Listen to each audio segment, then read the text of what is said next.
जय हिंद, नमस्कार। तो कैसे हैं आप सब? आप सभी का आपके अपने YouTube channel unique science classes में स्वागत है। जैसा कि आप लोगों का अध्याय 1 जीवों में जनन चल रहा था, कुछ व्यस्तता होने के कारण मैं कुछ दिन वीडियो नहीं बना पाया, तो इसके लिए आप जानते हैं कि समय ज़्यादा हो गया। आप लोगों को अध्याय 1 में जीवों में जनन आप लोगों को भाग 5 तक बता दिए गए थे। भाग 5 में आप लोगों को बीजाणु जनन तथा पुनरुद्भवन के बारे में बताया गया था। आज आप लोगों के लिए लाए हैं अलैंगिक जनन का ही एक रूपांतरण है, जो है कायिक जनन। आज आप लोगों को लिए बताया जाएगा कि कायिक जनन क्या होता है, कायिक जनन कितने प्रकार के होते हैं, और जो कायिक जनन के प्रकार होते हैं, एक होता है प्राकृतिक कायिक जनन और एक होता है कृत्रिम कायिक जनन। तो हम लोग आज पढ़ेंगे कि प्राकृतिक कायिक जनन क्या होता है और प्राकृतिक कायिक जनन के जो रूपांतरण होते हैं। जैसे प्राकृतिक कायिक जनन की भी विधियां होती हैं, जैसे भूमिगत तनों द्वारा। तो भूमिगत तनों की भी विधियां होती हैं, जिसमें कंद होता है, परकंद होता है, घनकंद होता है, सलकंद होता है। जैसे इसी में आपको पढ़ाया जाएगा आलू किसके अंतर्गत आता है, कंद के अंतर्गत आता है या परकंद के अंतर्गत आता है, अरवी किसके अंतर्गत आता है, हल्दी किसके अंतर्गत आता है, लहसुन प्याज किसके अंतर्गत आता है। तो आज हम लोग कायिक जनन के बारे में पढ़ेंगे और इसकी विधियां कौन कौन सी होती हैं। तो आइए हम लोग टॉपिक पर चलते हैं और क्वेश्चन को देखते हैं। जैसे आप लोग जानते हैं भाग 5 तक बता दिए गए थे।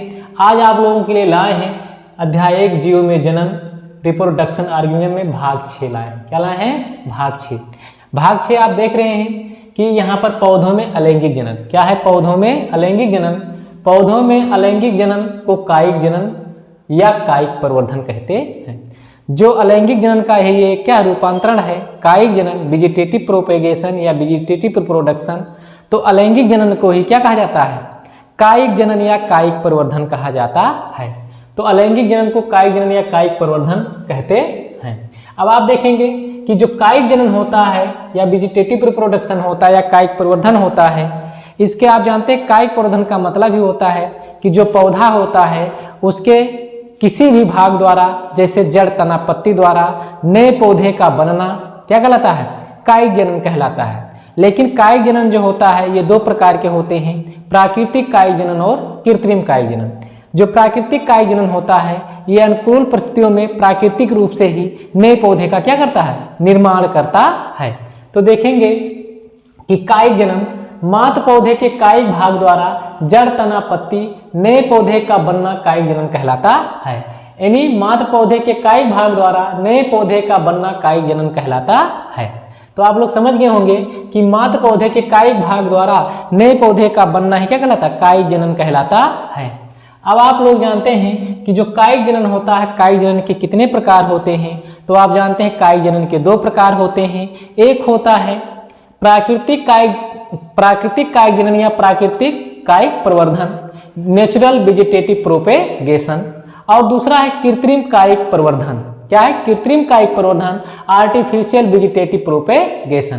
तो आइए हम लोग एक एक के बारे में पढ़ते चलते हैं कि प्राकृतिक कायिक प्रवर्धन क्या होता है, इन नेचुरल वेजिटेटिव प्रोपेगेशन क्या होता है।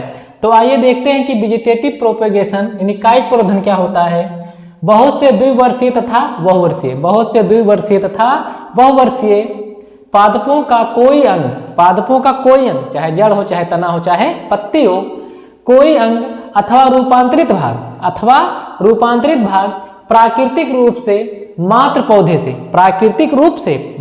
पौधे से, यानी जो प्राकृतिक रूप से ही क्या होता है? स्वतः मात्र पौधे से, प्राकृतिक रूप से मात्र पौधे से अलग होकर नए पादप बनाता है। पौधे का काय भाग जैसे जड़, तना, पत्ती अंकुरित होकर नया पौधा बनाते हैं। कायिक प्रवर्धन की विधियां हैं। अब देखिए, आप यहां पर देख रहे हैं कि नए पौधे बनाते हैं, लेकिन कायिक प्रवर्धन की क्या होती है? कैसे कैसे ये नए पौधे बनाते हैं, इसकी कौन सी विधियां होती हैं, इसके बारे में देखेंगे। यानी देखेंगे कि अंकुरित होकर नया पौधा बनाते हैं। प्राकृतिक कायिक प्रवर्धन की विधियां निम्न है। प्राकृतिक कायिक प्रवर्धन की विधियां क्या है? निम्न है कि प्राकृतिक कायिक प्रवर्धन की विधियां कौन कौन सी होती हैं। तो आप एक देख रहे हैं कि पहला है तनों द्वारा कायिक जनन, यानी तनों द्वारा कायिक जनन। तो तनों द्वारा कायिक जनन जैसे आप लोग जानते हैं आलू होता है, अदरक होता है, अरबी होता है, हल्दी होता है, प्याज होता है, लहसुन होता है, ये सब क्या होते हैं, तनों का ही रूपांतरण है। लेकिन तनों की भी रूपांतरित फसलें होती हैं, लेकिन तनों से रूपांतरित जो पौधे बनते हैं आप जानते हैं, इसी में आपको कंद आएगा, प्रकंद आएगा और घनकंद आएगा और सलकंद आएगा। तो इसमें देखेंगे तनों द्वारा कायिक जनन, वेजिटेटिव प्रोपेगेशन बाय स्टीम, अनेक पौधों में प्राकृतिक कायिक जनन के लिए अनेक प्रकार से रूपांतरित होते हैं। अनेक पौधों में प्राकृतिक कायिक जनन के लिए अनेक प्रकार से रूपांतरित होते हैं। एक प्रकार से नहीं, कई विधियां होती हैं, अनेक प्रकार की विधियां होती हैं जिससे अनेक प्रकार से रूपांतरित होते हैं और नए पौधे का क्या करते हैं, निर्माण करते हैं। आप देखेंगे नंबर 1 है इसमें भूमिगत तनों द्वारा, अंडरग्राउंड स्टीम। क्या है, अंडरग्राउंड स्टीम।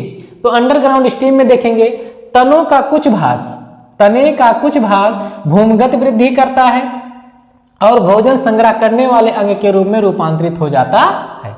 क्या होता है इसमें, क्या होता है, तने का कुछ भाग भूमिगत वृद्धि करता है और भोजन संग्रह करने वाले अंग के रूप में रूपांतरित हो जाता है और इनमें उपस्थित कक्षस्थ कलिकाओं से मृदा से बाहर आकर नया पौधा बना लेती है।